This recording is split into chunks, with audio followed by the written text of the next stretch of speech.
Web leads are 9 times more likely to convert when you respond in 5 minutes. Speed to lead is no longer the question. It has to be instant.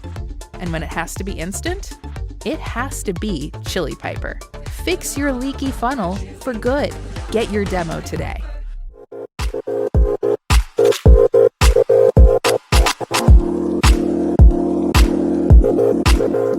Hello, listeners and watchers. Welcome to another episode of the SDR DiscoCall show. I've decided I'm going to stop saying podcast and vidcast, and I'm just going to call it the SDR DiscoCall show. So as always, I'm always excited to be meeting with people in the sales development community, and there is no exception to this person today. This is somebody that obviously I connected with on LinkedIn. And at first, when I looked at them, I was like, they kind of do what I do, but I'm intrigued. And there are a few posts that this person put out and really got me ticking and thought, you know what?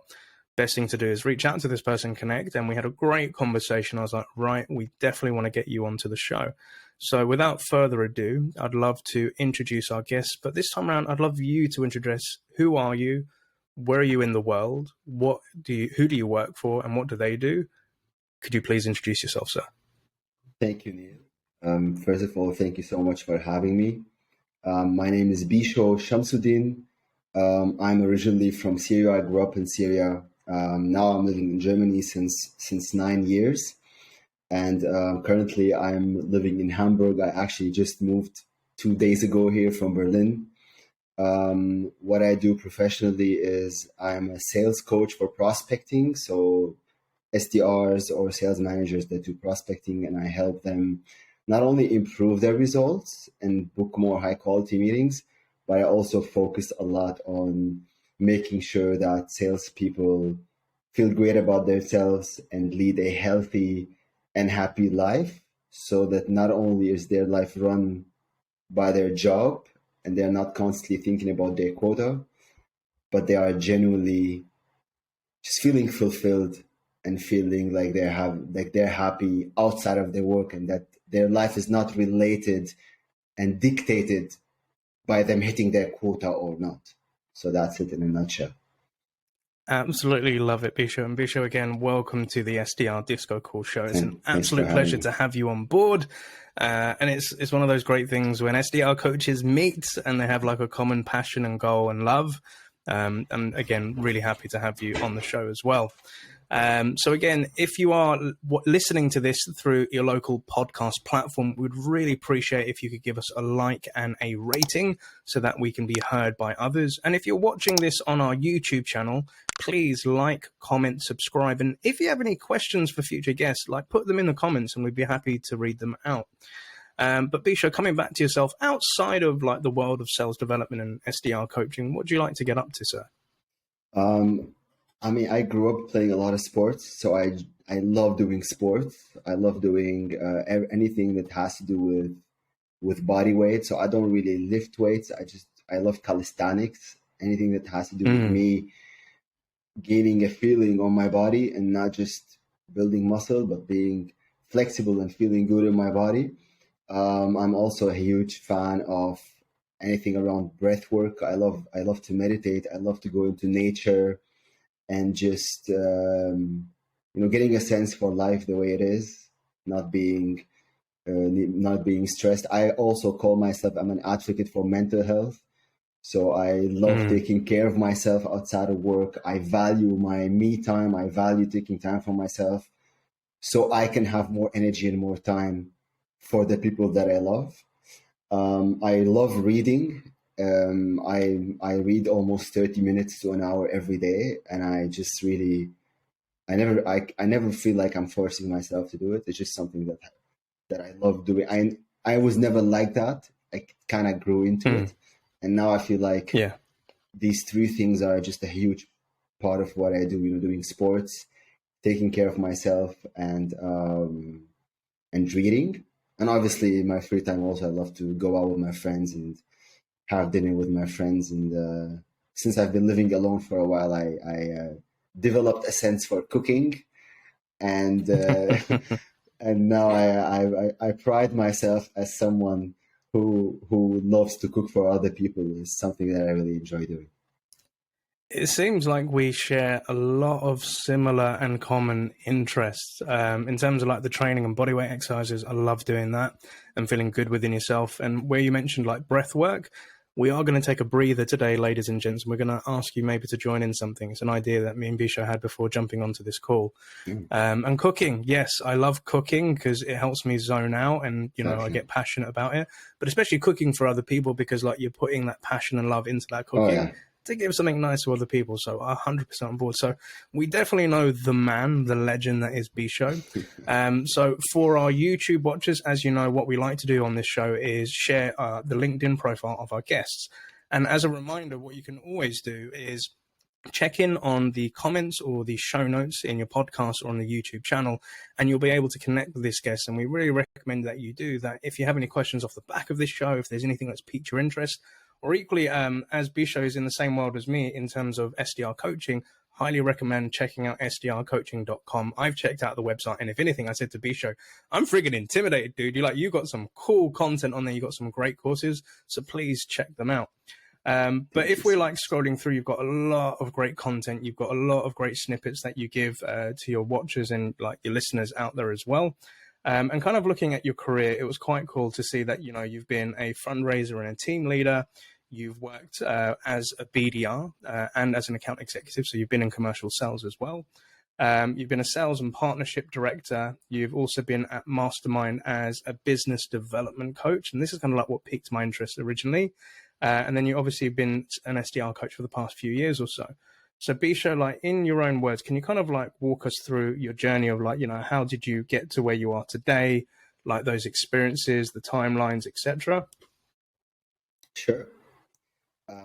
So I've heard this a lot, and I've heard that a lot of salespeople kind of magically landed in sales without them even wanting it to happen.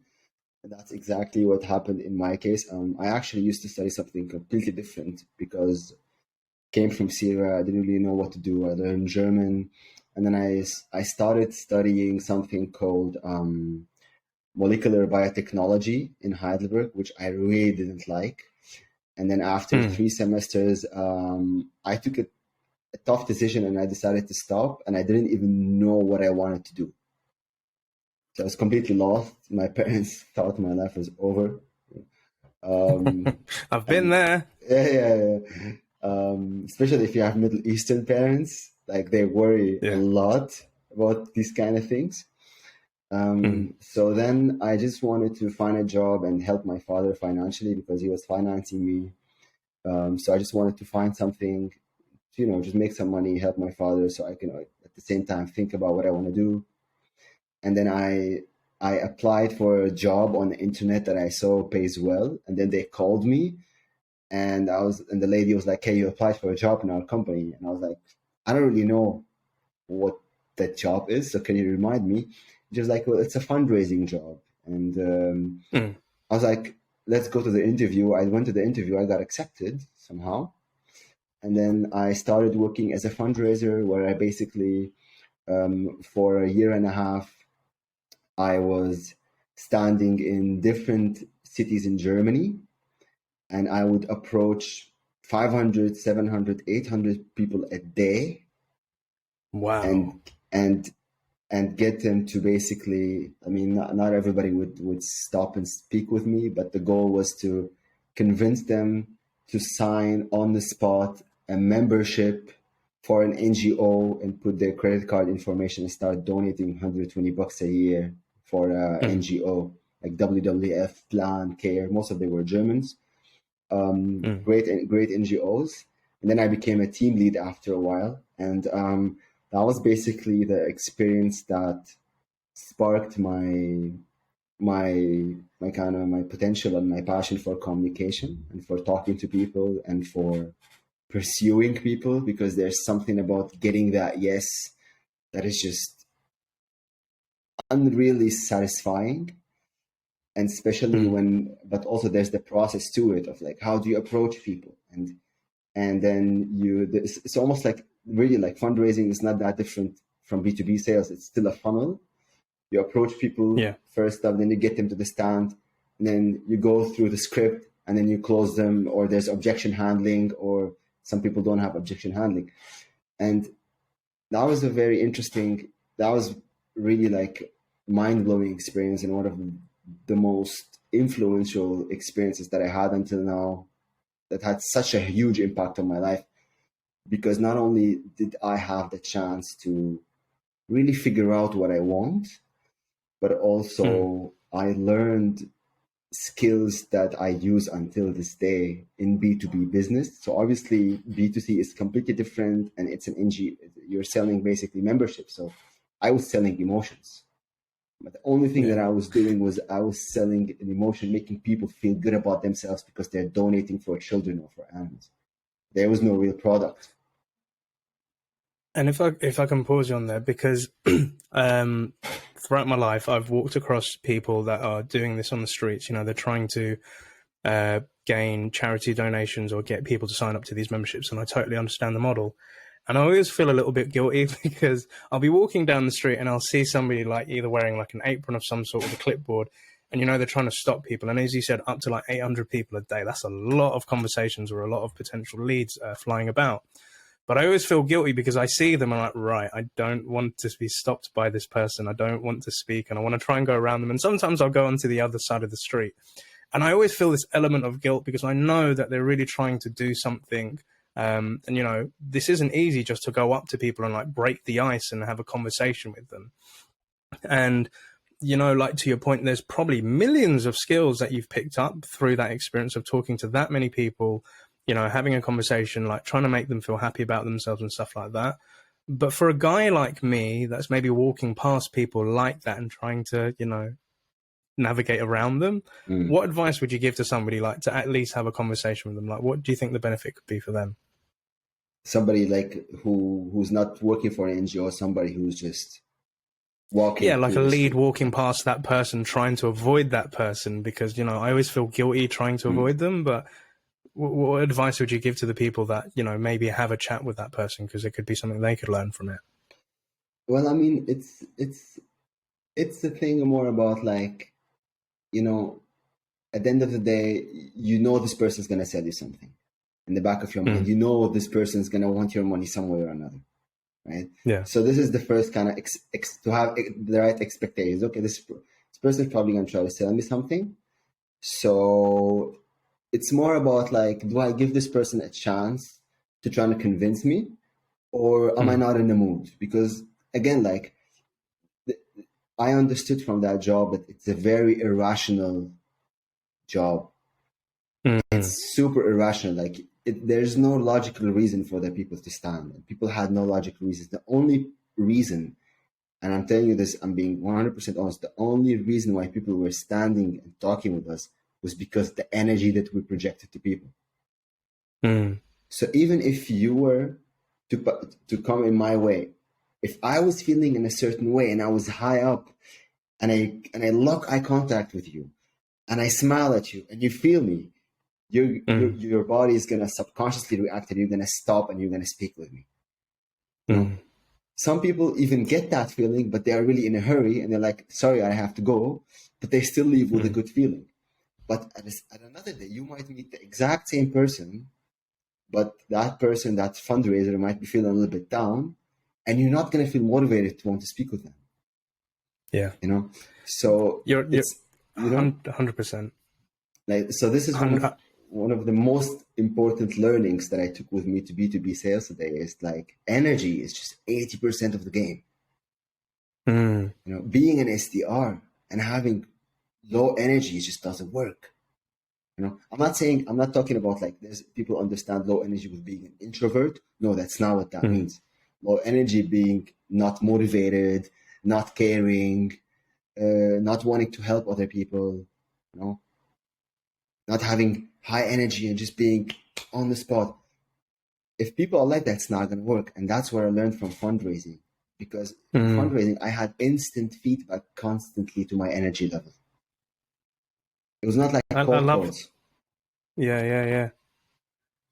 I can relate because, like, again, sometimes when I walk past these people, they will try to get that eye contact with me. They'll try to have a smile, or they'll make a nice comment saying, "Oh, I like your hair," or "I like your outfit that you're wearing." And they'll try and stop me on the street, and I'll just be like, I don't want to have a conversation. But sometimes the people that seem really nice, or there's something warming about them, or an aura about them, you are gravitating towards that. Okay. And as you were speaking there, it was making me think of like B2B events where like you said, you have stands and prospects are walking through. I recently went to a podcast event where there was a lot of stands, but what I noticed with the brands that I wanted to speak with, their salespeople on the sales floor just were not engaging. They weren't looking my way. I was a potential buyer. Like, I bought a whole bunch of equipment from some other stands. But it just made me think, I was just like, if I was you, I'd be like, engaging, being a bit more warm. And there's this thing that I read, and again, I'm not a scientist by any stretch, but with your heart, it gives off electromagnet pulses, right? And those pulses are basically your energy. And people can actually sense if there's a good vibe or a bad vibe coming from you based on this energy that you're giving out. And again, this morning, like similar to yourself, doing meditation or like reading things, I like to watch like motivational things. And I was looking at my first ever SDR coach, the one and only John Barrows. And he was talking about this story about Morgan Ingram, his SDR coach. And he was like saying that Morgan was like trying different results, and he just wasn't getting where he wanted to. And like, he was trying as hard as he could. And he went up to John and he just said, "John, like, when are my results going to improve?" And John said to him, "Don't take this the wrong way," and I'm paraphrasing here, but it's when you give a shit. And Morgan looked at him like, "What do you mean?" He said, like, like, you love your career, you love your job and everything, but the actual want to help people, the want to actually do these things for people. And similar to you, like when you're trying to fundraise or you're at a stand, like you're really passionate, you want to talk to these people. That energy can come across face to face. It can come across on the phone. It can come through a remote session like we're doing now. I feel like some great energy between us. And that's what made me want to do this show, So I 100% agree. It's based on your mindset and your energy that you're putting out to people. So I think I might have to give those people on the streets a bit more of my time and just see what energy, because again, you absorb that energy and things that you could learn yourself, to give out to other people's. But again, I'm going off on a wild tangent.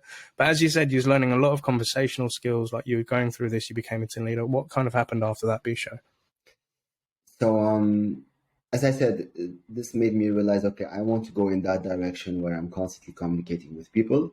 But I also knew that I don't want to sell to consumers to the rest of my life. I feel like, I don't know, I always wanted something a little bit more for myself.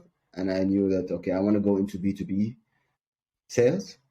So I applied for university, and then I studied international business and marketing, knowing I'm going to go into sales. I didn't even want to do a master's, just a bachelor.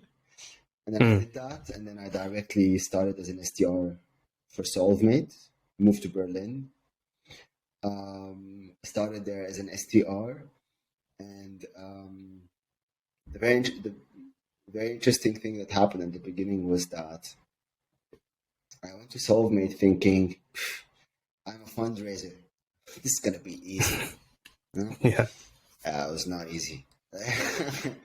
Yes, I think I learned a lot about tenacity and grit and energy and stuff through fundraising. But the skill set needed for B2B sales goes way beyond that. But I had the right foundation. So there's a lot of people that struggle with rejections, that struggle with having the right energy. I never struggled with that from the beginning. I never struggled with rejection, because there's no worse thing than being on the street and having people shouting at you because they don't want to speak with you. So I was done with the whole rejection thing that a lot of SDRs struggle with. For me, it was more like kind of figuring out, okay, how do you sell in B2B? How does B2B sales work? And I was really bad. I think I booked like 2 meetings in my first quarter. But luckily, my colleague back then, who's now my business partner, Jonas, so I want to give a shout out to him directly. The interesting thing is that Jonas was also a fundraiser. And he was at the exact same company like me, only 5 years before me. So we didn't really cross paths, but we were the first SDR hires, and we had the same background. One thing that Jonas does naturally so well is operations and systematic thinking. He's just amazing Okay. at it. So what Jonas basically helped me do was that, first of all, what he did was he got us some coachings. So Jonas and I did around 7 coachings in the first year. Okay. And what happened was that each coaching taught us one methodology, but we couldn't use 100% of each coaching. So we would always take 10% from here, 10% from here, 10%. But we learned a whole lot of things. So it was amazing. But the thing that Jonas did, and I basically just helped him, I was just basically like going out and testing things for him, with him. Yeah. And we systematically created a sustainable and replicable outbound process for SolveMate. But it took us 2.5 quarters to crack that first email sequence that got us the 6%, 7% meeting booked rate, 20% reply rate, 80% open rate, stuff like that. But it took us a lot of time, and we tried so many different things. So that was a very interesting experience, because not only I learned how B2B sales kind of works, but I also learned, okay, you need to be thinking systematically in everything in sales. When it comes to developing things, you need to be testing things out in a systematic way, because there's no one solution fits all. And this is something that we learned in through the coachings, that we would learn specific templates and they would not work for us, but they work perfectly for other people. So that was also a very important kind of aha moment for us. Hey, wait, like moving forward, because we were thinking like, we're not going to stay in SolveMate forever. Obviously, we're not at SolveMate anymore. What are we going to do later? Okay, we learned all these techniques, and now we have to systematically test things. So then me and Jonas overachieved our quotas, got to a point where things were really easy for us. And then he became SDR team lead and I became an account executive. Yeah. But I was still prospecting the whole time. I never really stopped prospecting because I just loved it. And then I decided to leave SolveMate because I got the opportunity to co-found Light-Sheild, which is we call it Light-Sheild National Center for Burnout Prevention, for burnout prediction and prevention.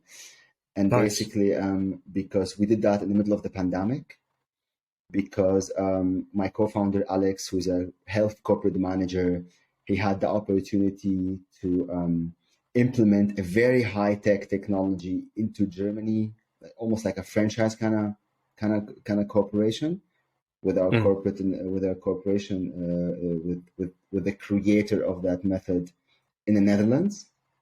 And he basically had the offer to bring that into Germany, and he needed to build a team around it.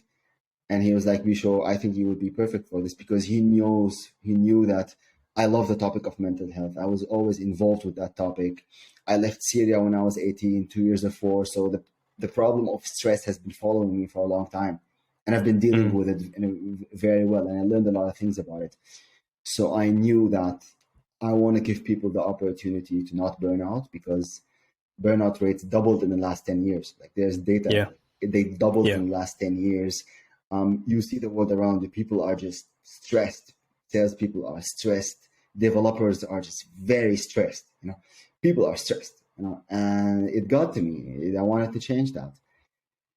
So he said, "Would you like to co-found with us?" I was like, "Hell yes, that's exactly what I want to do." Not that I didn't like working at SolveMate. But there was just a different emotional attachment for me in that sector and in that issue in the world. And if to pause here, because that's such a beautiful story. Like there are so many relationships that were built within that flow. And like the one thing that stood out to me as you were saying it with like your co-founder Jonas, where this guy had a similar track record to you in terms of career and experience. Like he'd been like a fundraiser as well. And the fact that you were building out this like coaching program together and doing different iterations, what wasn't working for you, but was working well for others. And like he became SDR like team lead and you became an account executive. And, like you said, you were being successful. Like it was easy for you guys to do. And I think, again, that's a key element of like energies intertwining, because you come across people that have similar mindsets. And this is kind of like what people say, like, Neil, how are you? And I'm going to be a bit honest here, like, people like, you seem so successful, or you've done so many great things, and looking at your LinkedIn, like, you've had an extensive career. And I'm like, really? I said, I'm just doing, like, I don't ever consider myself as successful, or I've made it, or I'm like famous. I don't ever look at that. And what I kind of say to that is, I just always follow what I like doing. And what I naturally find is I come across similar people that are doing similar things, and I just tend to, jump on board with them. So, like, to your point, do you want to co-found something around your passion? Do you want to help build this thing out? You're like, yes, and I found this not only in sales, but I found this in like in my music life. I found it with my fitness life. And I'm always gravitating towards these people. And they always say, like, you are the sum total of the 6 people that you hang around with the most. So if you hang around with 5 billionaires, you'll be the 5th billionaire. If you hang around with 5 smart people, you become the most smart people. I don't know how to define myself, but I love energy. I love happiness. I love positivity. And most of the people in my social circles are of that sort of nature and tenacity as well. So again, like, gravitating and then coming, like, and burnout. That's like a very big topic, It's something I've experienced twice in my life, and I almost had it again last year. And a lot of people that are going to listen to the show have either gone through it, or maybe they're going through it right now, to like give some home truths. Like, my biggest burnout has been around the stress of work, or, running your own business. So I found, like, during the pandemic, where I was an SDR coach, a lot of my team members were dealing with so many mental health issues, Some of them, this was their first tech job, so they'd never had a job like this before. So the structure, the needs and wants, their KPIs, that was a lot to take on. They were going through a pandemic, and they didn't know, working from home, they were going absolutely nuts indoors. And, I've been there as well. And some of them had underlying mental health issues where the pandemic had, exasperated it and made it even 10 times worse. And kind of what I realized as myself as a coach or as a manager is I had to be an SDR manager, which was doing the day-to-day operations, but I also had to become like a sales therapist. And I've been through therapy myself, and I really advocate, doing therapy. There's no stigma or anything bad about it. But at the beginning of my one-to-ones, I said, before we go into work and everything, like, how are you? Is the first question I would ask. They would then tell me, normally, Bisho, yeah, do you know what, I'm going good. I've done this in Sales Loft. I got a couple of responses. Okay, that's work. I'm going to ask the question again. How are you? I don't want to know about work. I want to know how you as an individual, how you feeling. And asking this question twice normally got more of an honest response for them, where they said, you know what, I'm worried about this, or, this has happened with my family, or this is happening in work and finances and money. And I want to hear about that stuff. And I'd always make sure that we focus on this at first before we go into our work meeting. And some one-to-ones I had were never about work. It was just about the individual and like chatting to them. So, like, for listeners and watchers out there, I know there are some managers out here which may be going through stuff with managing a team, motivating a team. I think it's always good to ask, like, where are they right now? Like, how are you? Ask that question again. And with burnout prevention, what sort of tips, again, if this is kind of like your field and something you're passionate about, what tips would you give to people out there to help reduce like burnouts? Yeah. So something that I learned while I was, just to give some context, right? Yeah. So a burnout is the accumulation of a lot of things that happen over a long period of time. It happens instantly. The result is like a bubble that bursts. But until the bubble bursts, people think they're stressed or they're tired. So that's the first thing, is that be aware that those small things that are happening over a long period of time are signs of burnout. So be aware of those things. Don't wait, because this is something that comes back to what you just said before about people not opening up directly about how they actually feel. And that's the first problem, is that we have a cultural problem and a cultural issue around how we feel, and everything is process oriented. Yeah. And that's a problem in sales that we have. Not only in sales, actually in every industry, and that is something that really hurts me. to see. That we are still at a point where people think that the solution to everything is a process. But it's never going to be, it never was. That's the thing. It never actually was, but it's easier to hide it this way. So the first thing that people, if you're listening and you feel like sometimes you're consistently tired, or you don't have energy at the end of the day, you're sleeping too much, you're drinking too much, you feel you feel kind of attracted to drinking every day after work. Yeah. Those are signs that something might happen in the future. So the first tip is self-awareness on a daily basis. Be aware, and I say reflect every single day. At the end of the day, ask your day, how was the day? How did it go? How did I feel? Not only what did I do, how many calls did I did? How many deals did I close? How many discoveries? Blah, blah, blah, blah, blah, blah. How, of course, I do these things too, but I always ask, how was my energy today throughout the day? How was I feeling throughout the day? Why maybe I was not feeling good? How was my morning? How was my morning routine? Did I wake up late? Did I rush to work? Did I take enough breaks today? I was asking, did I take enough breaks today? So these things are very important. Like self-awareness through reflection is extreme on a daily basis. Because Steve Jobs said you can never connect the dots moving forward, only moving backwards. So the first thing is look at yourself very, very honestly. Don't bullshit yourself and say, I'm going to be fine. No, probably if you say that to yourself, you're already going the wrong way. Because there's always something that anybody can work on. That's a fact. There's always something we can work on. It's a never ending loop, which is a good thing. It's not a bad thing. It's actually a very good thing to say this way. So that's the first thing. It's just reflect on yourself, see how you're feeling. And then the second day, and I always say this to people, first thing I plan every day is my breaks on a daily basis. Plan your breaks or they will break you. I plan my breaks. I don't overwork myself. Plan your breaks every single day.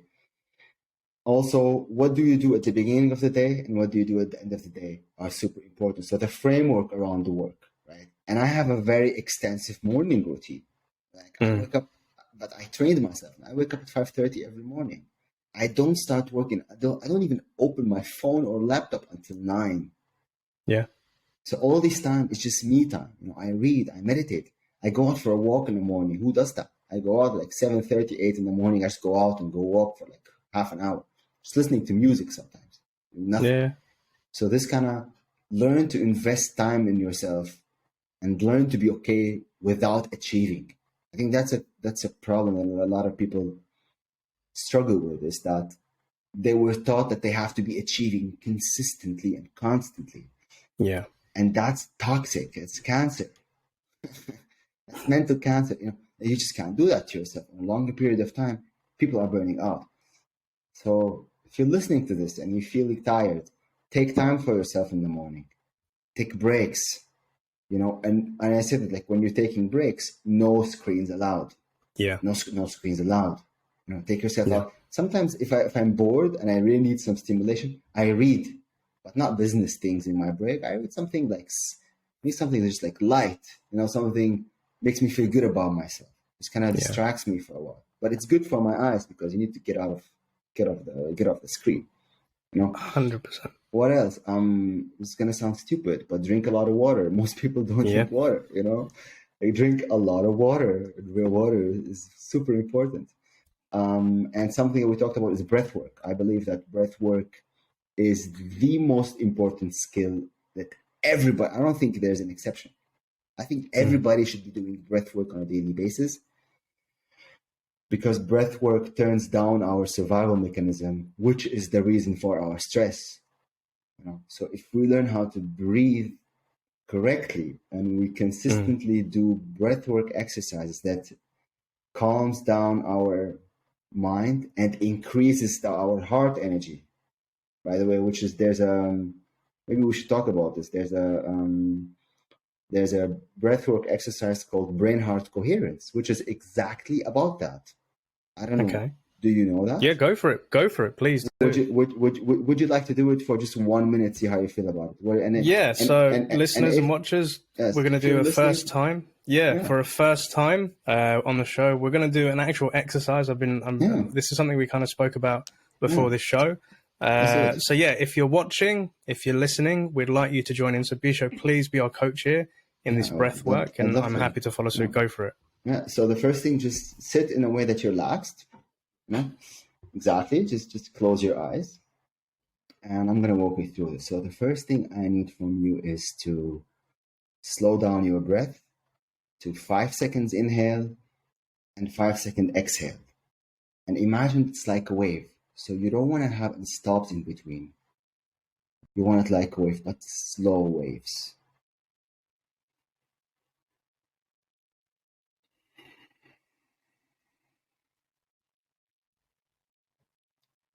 So just slow down your breath. That's the first thing.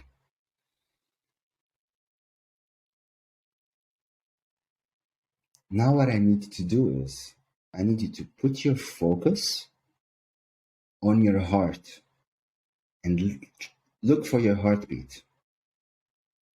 If it helps, you can even put your right hand on your chest.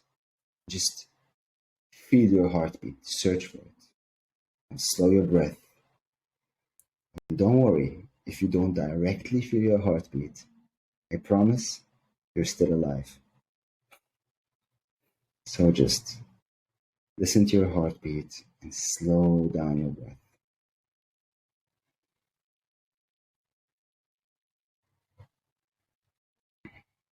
Now I need you to put a small smile on your face.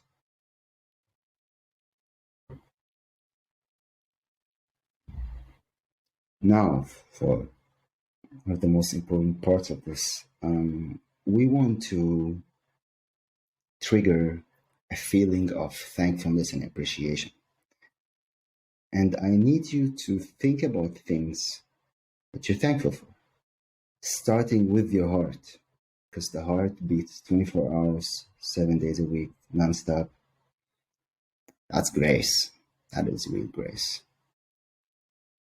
So just think about things you're thankful for, your family, your job, food on your plate, just the simple stuff. Slow down your breath. Feel your heartbeat. Keep that small smile. Think about things you're thankful for.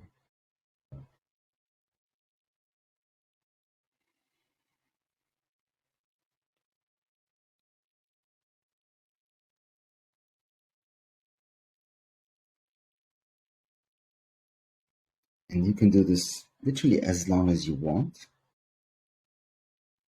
but just for the sake of time. I think I'll come back to reality, but I am super calm, ladies and Bisho. Like, thank you so much. I'm very grateful for that, dude. I'm really happy I could. I had the chance to share this with you guys, because this is something that really I think about every day. How can I share this more with people? Because you mentioned it before about this, the electromagnetic field of the heart. Yeah, it's exactly 60 times stronger than the magnetic field of the brain. So when we activate that heart and we fill it with appreciation and we fill it with love, it has an amazing effect not only on our body, but also on people around us. And I tell this all the time to people, like, do this 3 times a day. One time in the morning, one time after lunch. And if you have sleeping problems, a lot of people have sleeping, do this before you sleep. While you're just laying in your bed, you're going to sleep like a baby. You might have troubles the first day, but I promise you, it's really going to improve your sleep, your sleep pattern. So if you're listening to this and you just did this exercise, give it a shot, and remember that everything you do is like going to the gym. If you do it one time, you might get a pump for a little bit, but then the effect won't stay. But if you do it consistently, it's going to have long-lasting effects on your personality, on your results, on the way you feel. It's going to have a long-lasting effect on your insecurities and on the things that worry you, and it's going to change those things. And it's going to even change the way you think, because once your mind relaxes, it starts seeing clearly, and it kind of pulls itself out of this cloud of stress and worries that we are constantly living in. And it allows us to just see clearly and be just in our middle, as we say in German, just like balance in our middle. And this is something that, if you're listening to this, promise you it's going to change your life. Freaking is, dude. And so very grateful for you for sharing that. And for our listeners and watchers, if you like this, please give us a like, comment, reach out to Bisho, send him some love, because I think that was absolutely powerful. And to quote Plato, to know thyself is true wisdom, right? Oh, yeah. And it's this whole element of self-awareness. And this is kind of like a thing that I was speaking to with the VP of sales the other day, where, you know, what makes a great SDR? And they talk about tenacity, they talk about grit, they talk about drive. But I said it's those SDRs that have a high level of self-awareness that will be the ones that are most successful. So, you know, to get to know yourself, it's a very long journey. And again, there's nothing, it's no such thing as perfection, right? It's all about progress and how can you improve upon yourself. In my younger days, I was always competitive and I always wanted to be the best at things, beat other people, be at the leaderboard, stuff like that. But as I've grown older, it's like I want to be better than who I was, you know, yesterday or the day before that. And, you know, similar to like the practices that you have, I wake up very early in the morning. I make it a valiant effort not to check my phone for the first hour upon waking up. The first things that I do is I do a meditation on Headspace. I then fill out my 6-minute diary. So I do 3 things that I'm grateful for in the morning. Awesome. I talk about how I'm going to make this day successful. And then I have to give myself a positive affirmation. And this is going to sound weird, but I write the same thing every day that I have done for the last 3 years, which is, and I'm a big fan of Marvel. So I either write I am Iron Man or I am Tony Stark with a heart. And I also put in, I love myself 3000. And what I used to put in there, Bisho, was, you know, I want to be a better version of myself. And I also learned in a podcast where we have this connotation of I want to be, we're living in a future state that we're not there yet. And we cannot have our hands on the future and we cannot have our hands on the past. We have to have our hands on the present moment.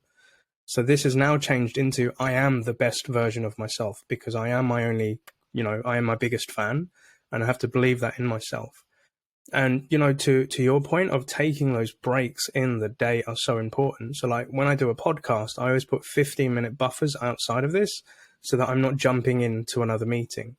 And also what I do, I ask myself, what are the 3 goals that I want to get done today? I may have a lot of training, coaches, shows, whatever, or family and stuff like that. But what are my 3 goals that I want to get done? So it may be, I want to have some exercise today, or I want to go to the walk in the park and have my lunch there. Or, you know, I want to finish at this exact time so I can go see my son, or I can go see my friends, or I can have a call with somebody, which is one of my best mates. And what I like to do is reflect at the end of the day and ask myself, did I reach those 3 goals? And if I didn't, what stopped it? So that I can, you know, mitigate it from happening again tomorrow. And, you know, doing things that you love. A lot of the times, you know, we go into this SDR role and we're doing numbers and metrics, and there is this toxicity of, you know, you have to be top performer, you have to be the best person, you have to be the top closer. I'm like, do you? I wasn't, and I'm happy as Larry right now. And it's, you know, this like toxicity of this culture in sales, it is there. And I'll give you an example, Bisho, if it's all right. I was on holiday for the last 2 weeks where I said to myself, I'm not doing any HappySelling stuff. I'm not doing an SDR training and everything. Every now and then, out of boredom, I dipped into LinkedIn just to read, you know, to scroll through my feed out of boredom. But the one thing that I noticed, and it kind of got me a bit angry, was every post that I'm seeing has some sort of negative connotation to it. So this is the biggest problem why SDRs can't do this. These are the problems, what's going on with your proposal. This is the reason people are burning out, and all of these things. And I was just like, it's just negative as fuck. And this is what you're consuming. So you have to be very mindful as to the content that you consume in your TV, your news, your media, your music to an extent as well, right? Right. And I just sat there and I just said, but can we not talk about the good things that happen? So this is how people are succeeding in this. This is how people are being more fruitful in their relationships at work. This is the feeling they get with working with a team, etc., etc. And I really try to make it a thing in my post not to talk about negative things or try to put it in a positive connotation or positive light. And I'm also mindful that I've actually started unfollowing certain people, no names mentioned, because I like the person, but the content you're spewing is polluting my mind. and I have to be very cautious as to what I let in here.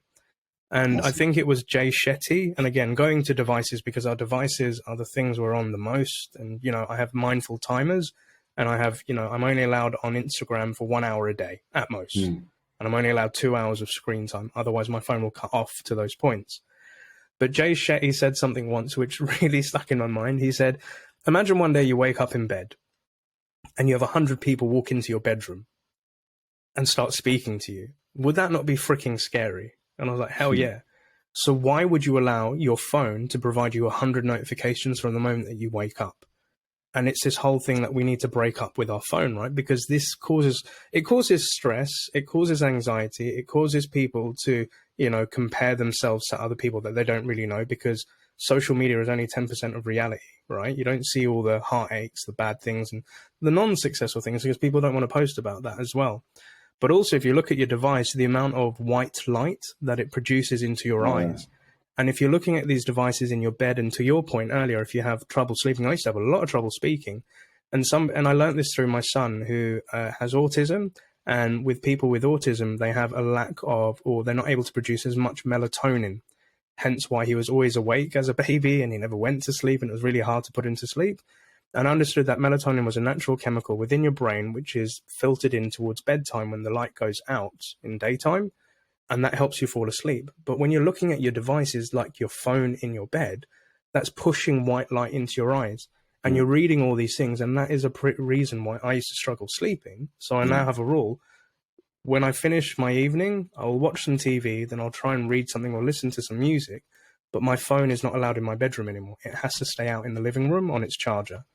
Yeah, awesome. And doing these things like waking up, meditating, having that time off, self-reflecting, awareness, talking to people, or listening to great coaches like you and doing great breathing exercises, this is what makes me the best version of me, because I love myself and I want to do best for myself.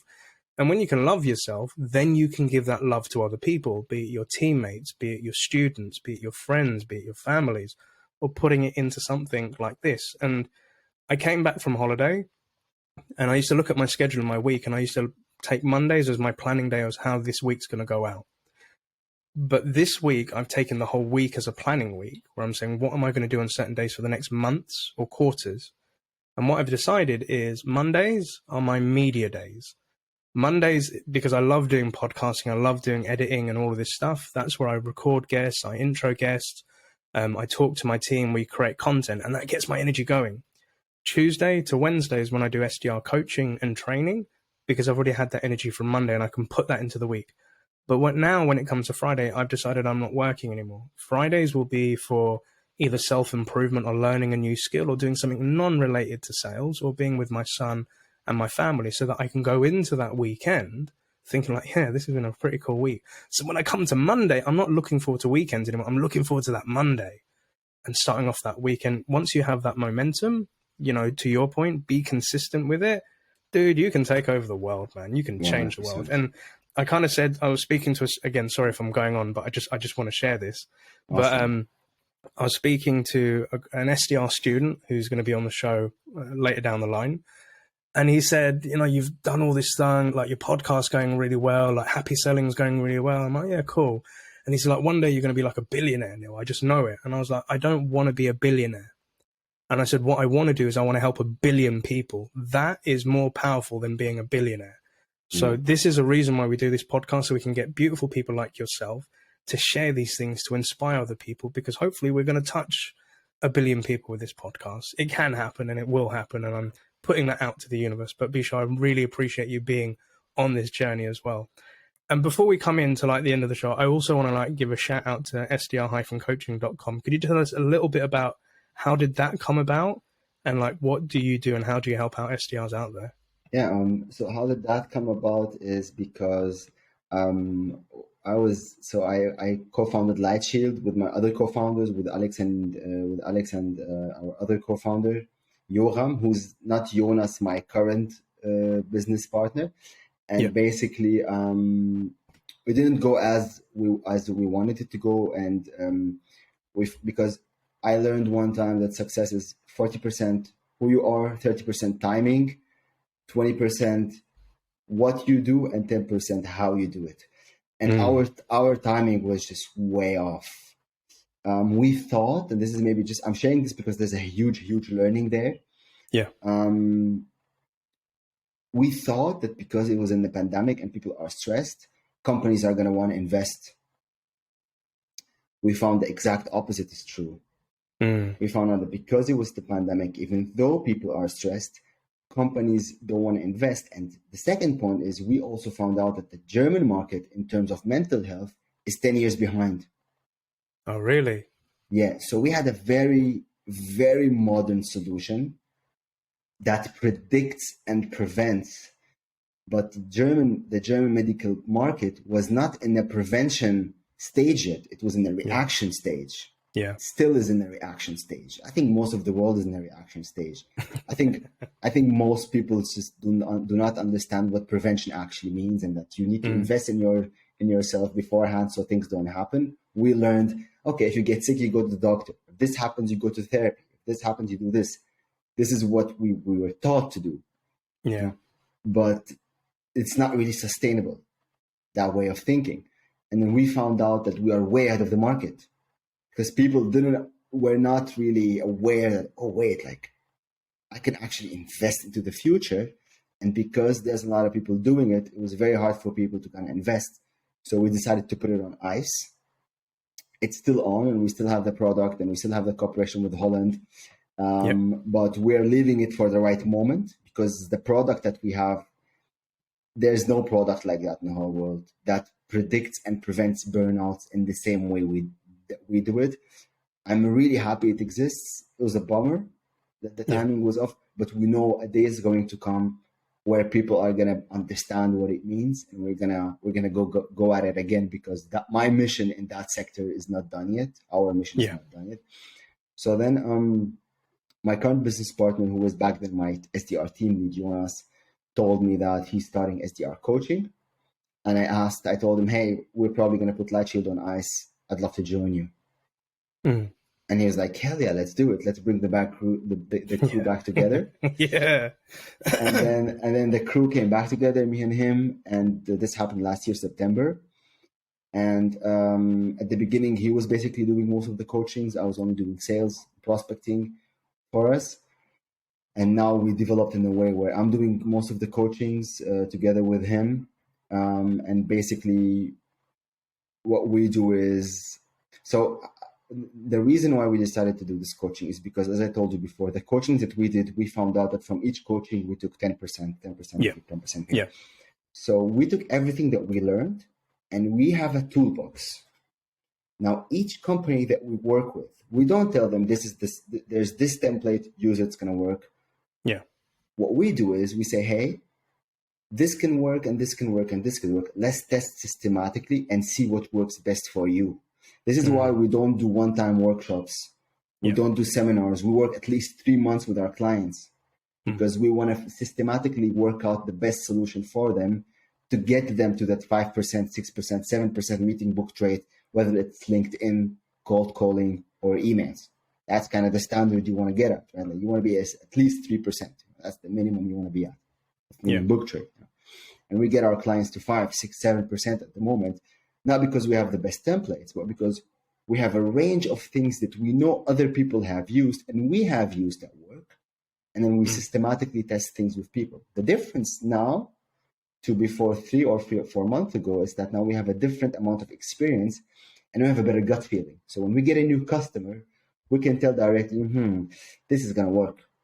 And most of the time it does, because now our feeling and our experience have grown. So we are faster at producing results now to people, but not by having one template, by knowing, okay, let's systematically test them. Sometimes we're even wrong. And we tell the people at the beginning, hey, we might be wrong in the first month. We might be wrong with the template. We might be wrong with the cold call script. We might be wrong with the approach, but we know we're going to crack it. We know we're going to find that. So this is basically how we work with people at the moment. I absolutely love that. So again, listeners and watchers, if you want to find out more about Bisho's services, check the links in the YouTube video or in the podcast show notes and have a check out. And again, I, as an SDR coach, and when I came across their services website, I said, this is so freaking cool. Like, it was like intimidating for me because like we're in the same line of work, But I love that approach of, being upfront with them that it might not work. And it's the same thing that I do with the Happy Selling, where I say to them, like, look, whatever I'm about to teach you, or whatever I've done the last 10 years may not work for you. But to your point earlier, take the best bits of what you like and then create it in your own style. I'm not here to tell you how to do your job. I'm just sharing what's worked for me, what's worked for other SDRs, and then make it your own. So I love that model. And you never know, one day I'd love to maybe attend a class just to see you guys in action, or if you're ever doing anything, I'd love to do it. But again, make sure that you check out Bisho's SDR coaching through the links at the bottom of this as well. So Bisho, as we're coming towards the end of the show, and this has been a phenomenal show. So again, thank you so much. And again, thank you to our listeners and watchers listening to this as well. We're super grateful for you as well. But what 3 bits of advice would you give to somebody who's just about to start this career? Maybe they're standing on the street trying to do some fundraising and they're thinking about that life and sales. What 3 bits of advice would you give to that Bisho? So you mean to my old self, if I was to go back and speak with myself? Yeah. The first thing I would tell myself is to start taking care of myself earlier, because I had times at the beginning of my SDR career where I was in my free time, I was partying and I was hurting my body basically. Yeah. And I know that if I was a little bit more conscious with the way I use my free time, I would have been somewhere completely different today. I would have been even way more. I mean, I consider myself to be very healthy today, but I know I would have been on the next level. So that's the first thing. I would just take care of myself more and learn how to use me time. This is more on a personal level, more of a skill set level. I would have told myself to learn proper time and focus management earlier, because I'm seeing it now with a lot of SDRs as a huge struggle. Learn how to manage your time and focus to be more effective with your time, so that you don't overwork yourself to achieve the results, because you need to always think in Pareto, always think 20-80. 20% of the things you do will get you 80% of the results. Yep. Once you figure those tasks out and you focus at them and you focus your morning energy, you have a good morning routine that gives you good energy, and then your focus is on these amount of tasks, because if you get this done correctly, you're going to achieve 80% of the results. I would have achieved way more results way faster, because I was focusing on things that don't really matter. So just learn proper time and focus management. And one thing that I would also maybe teach myself is that people buy to solve problems and not to get benefits. And if I was to learn that before and implement it before in my messaging, I would have optimized my results better, faster. So just tell myself, hey, communicate problems first to your customers, and they're going to be like, oh, wait, I need to talk to this guy. Is way more effective than telling them we can help you do 1, 2, and 3. So in a nutshell, learn probably the foundation, something that I talk about, learn to take care of myself way earlier, to have more energy, be happier, etc., etc. Time and focus management, which also plays to the first point, because then I would have better energy management throughout the day, better breaks, obviously, with that. And the third one on a technical level is just selling through problems and approaching problems, and problem-based messaging just triggers prospects way better than only value-based messaging. Yeah. I love it. Those are solid bits of advice there, Bisho. Thank you so much for teaching us, coaching us, and educating us today. And in terms of gratitude, are there any shout outs that you'd like to give on today's show? Shout out to God for giving us this opportunity to be here. Shout out to my business partner Jonas, to you for allowing me to be here, my family, my friends, and everybody who's listening. And if you are an SDR manager, or if you're an SDR, and not only you want to improve your results, but you want yourself and your team to feel better about yourself and be happy while doing sales, which is the most amazing career in the world, then reach out to me perfectly on LinkedIn or through our website. And I'm really looking forward to speaking with you. Hell yeah. I salute that 100%. I endorse that as well. So, ladies and gentlemen, thank you so much for joining us on the SDR DiscoCall show. Just a gentle reminder, if you are listening to this in your local podcast platform, such as Apple, Spotify, Amazon, etc., please give us a like and a rating so that our show can be heard by others out there. And similarly, if you're watching this on our YouTube channel, please make sure you like, comment, subscribe. And if you want to ask any questions to the guest, make sure you dump them in the comments. I'll read them through and I'll bring them out through to the next guest. But Bisho, I really appreciate you. Thank you so much for joining. And most importantly, sir, happy selling. Thanks for having me. Happy selling to you too and to all the amazing listeners out there.